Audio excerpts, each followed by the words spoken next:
Plusieurs incendies mortels ont eu lieu à Drummondville dans les dernières années. Quelques citoyens se sont même penchés sur la situation de la sécurité incendie de leur ville pour comprendre comment se fait-il qu'il y en ait eu autant. Quand j'appelle le 911, j'ai l'impression que je vais être bien desservi par le nombre efficace de pompiers. Bien, actuellement, on n'est même pas à la moitié de la norme. C'est inquiétant de savoir que si j'appelle le 911, je prends pour acquis que je vais avoir les pompiers suffisants. Bien, c'est pas le cas à Drummondville. Selon le schéma de couverture des risques construit par la MRC de Drummond, Drummondville devrait avoir 17 pompiers minimum et présentement, la ville n'en compte que 8. C'est plus de la moitié du seuil requis. Et c'est la même chose pour la norme du 10 pompiers en 10 minutes au Québec, alors que seulement 10 de la population de Drummondville peut recevoir, ce qui devrait l'être pour 100 des citoyens. Le défi qu'ils vont avoir, c'est d'avoir ces 10 pompiers-là en 10 minutes.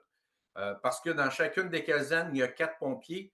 Je ne suis peut-être pas bon en calcul, là, mais 4 et 4, ça fait 8. On demande 10.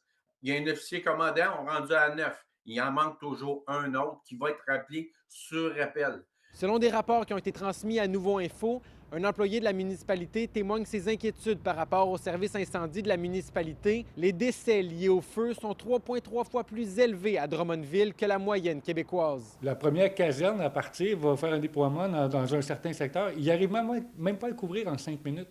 Donc, la deuxième caserne qui va arriver avec un 10-15 minutes supplémentaires, bien, on n'arrivera pas. Ce qui va arriver, les pompiers, et je l'ai vu souvent, les pompiers sont devant l'installation, devant l'incendie, à se connecter, comme on dit, mais ne peuvent pas intervenir. Mais c'est pas seulement les domiciles citoyens qui sont à risque. Les bâtiments d'entreprise le sont aussi. 75 des industries qui brûlent, qui passent au feu, ne reconstruisent pas. Donc, ils en profitent pour aller dans une autre province, dans une autre municipalité auxquelles les taxes sont les moins chères, ou bien s'en va aux États-Unis. Je vois pas de problématique, là. En mars 2025, la sécurité publique a émis des nouvelles normes.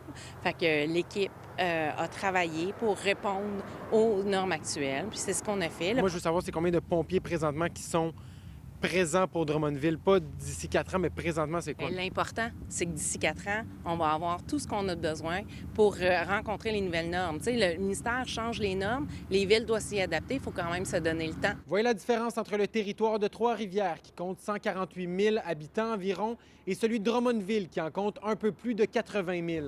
Si je suis citoyen de la ville de Drummondville et que j'appelle le 911, si je ne reçois pas 10 pompiers en 10 minutes, est-ce que je peux faire une plainte? Oui, vous pouvez le faire. Une plainte ou une poursuite. Si comme citoyen, vous êtes senti lésé de ne pas avoir eu les services attendus, oui, une plainte. À Drummondville, Maxime Dany pour Nouveau Info.